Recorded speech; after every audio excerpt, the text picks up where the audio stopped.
अस्सलाम वालेकुम, I am उरूज ज़हरा और नाजरीन आपको खुशामदीद कहते हैं हम विजन पॉइंट पर अपने प्रोग्राम वर्ल्ड स्कोप के साथ। आज का प्रोग्राम काफ़ी दिलचस्प है जिसमें हम बात करेंगे यूनाइटेड नेशन के हवाले से। यूनाइटेड नेशन जिसे UNO भी कहा जाता है। डिस्कस करते हैं कि यूनाइटेड नेशन की इब्तिदा और इसके इंटरेस्टिंग फैक्ट्स क्या हैं। बिलाशुबा यूनाइटेड नेशन ही अक़वाम मुत्तहिदा है जिसे हर्फ़ आम में अक़वाम मुत्तहिदा कहा जाता है। इसके मौजूदा रुकनियत 193 हैं।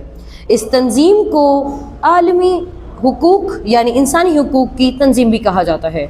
इस तंजीम का बुनियादी मकसद जंगों को रोकना, इंसानों की फलाह बहबूद, अमन और अमान का पैगाम पहुँचाना, इसके साथ ही कंट्रीज़ के दरमियान दोस्ताना ताल्लुकात कायम करना है। अक़वाम मुत्तहिदा का क़याम दूसरी आलमी जंग के बाद आया, यानी दूसरी आलमी जंग जिसमें 1939 से 1945 का अरसा शामिल रहा। इसमें करोड़ों लोग मारे गए, लाखों बेगुनाह अफराद बेघर हुए, लोगों की नौकरियां चली गईं। इसके बाद मुल्कों ने सोचा, यानी ममालिक के दरमियान एक बात ठहरी कि अगर अब दुनिया इसी तरीके से एक आलमी फोरम के बिना चलती रही तो अब तीसरी बार भी इंसानियत इसी तरीके से जंग के दहाने पे होगी और अब की बार होने वाली जंग में यकीनन एक भी इंसान बाकी नहीं रहेगा।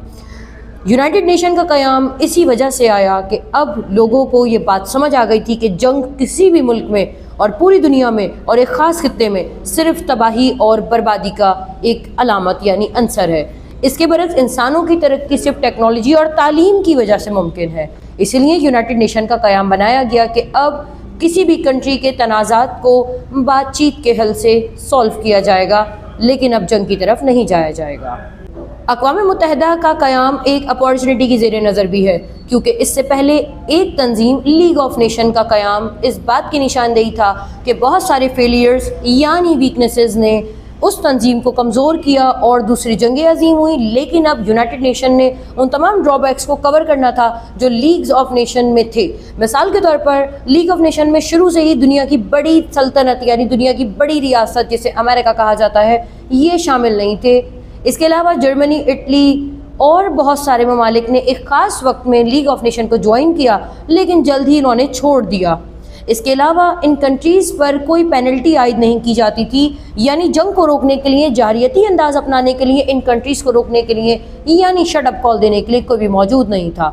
इसके अलावा कुछ क्लॉजेज ऐसे थे कि कंट्रीज़ के लिए ऑप्शनल थे कि अगर वो इस पर अमल करते हैं तो भी ठीक है और नहीं करते तो भी ठीक है। इस एक्सेस फ्लेक्सिबिलिटी ने इस दुनिया को जंग अजीम दोयम से दो चार किया। तो यूनाइटेड नेशन का क़याम लीग ऑफ नेशन की फेलियर के बाइस हुआ। अक़वाम मुत्तहिदा बाज़ाब्ता तौर पर 24 अक्टूबर 1945 को वजूद में आई। इस दिन UN चार्टर यानी अक़वाम मुत्तहिदा के मंशूर पर दस्तखत हुए और इब्तदाई तौर पर 51 यानी 51 ममालिक ने अपनी शमूलियत की। आहिस्ता आहिस्ता दीगर ममालिक इसके अंदर शामिल होते रहे और 24 अक्टूबर को आलमी तौर पर इस दिन को मनाया जाता है। अक़वाम मुत्तहिदा का मरकज़ी दफ्तर अमेरिका यानी न्यूयॉर्क में है।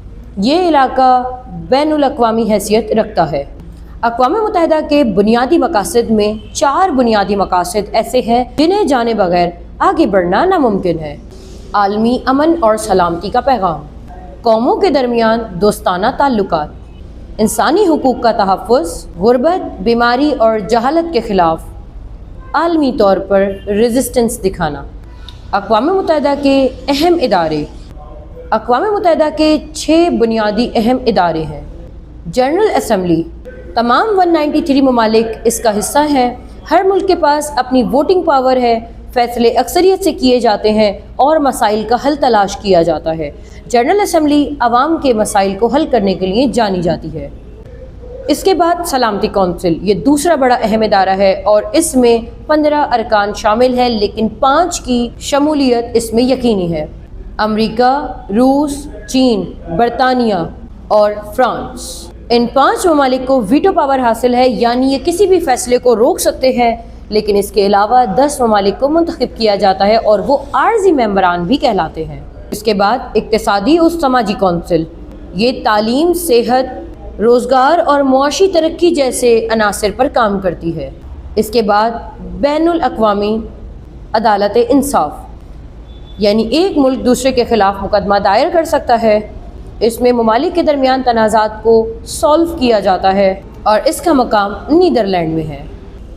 اس کے بعد سیکریٹریٹ روزمرہ کے کام یعنی روزانہ کے امور انجام دینا اور رپورٹس تیار کرنا، یہ آپریشنل ڈپارٹمنٹ بھی کہلاتا ہے، یعنی روزانہ کے معاملات اس ڈپارٹمنٹ کی دیکھنا ذمہ داری ہے۔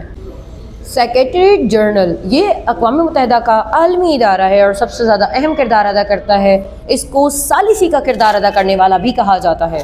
اس کی مدت 5 سال ہوتی ہے اور یہ امن کے لیے عالمی طور پر ثالث کا کردار بھی ادا کرتا ہے۔ اس کے بعد اقوام متحدہ کے ذیلی اداروں کی بات کرتے ہیں کہ ذیلی ادارے اور ان کے فنکشنز کیا ہیں۔ اقوام متحدہ کے کئی مشہور ذیلی ادارے جن میں بچوں کے حقوق کی دیکھ بھال کرنا، یونیسیف، WHO عالمی ادارہ صحت، یونیسکو تعلیم، سائنس اور ثقافت، WFP خوراک کی فراہمی اور UNHCR مہاجرین کے لیے کام کرتے ہیں۔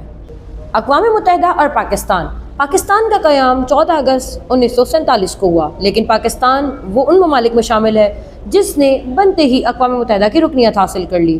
30 ستمبر 1947 کو پاکستان باضابطہ طور پر اس عالمی ادارے یعنی UNO کا باقاعدہ ممبر بھی بن گیا۔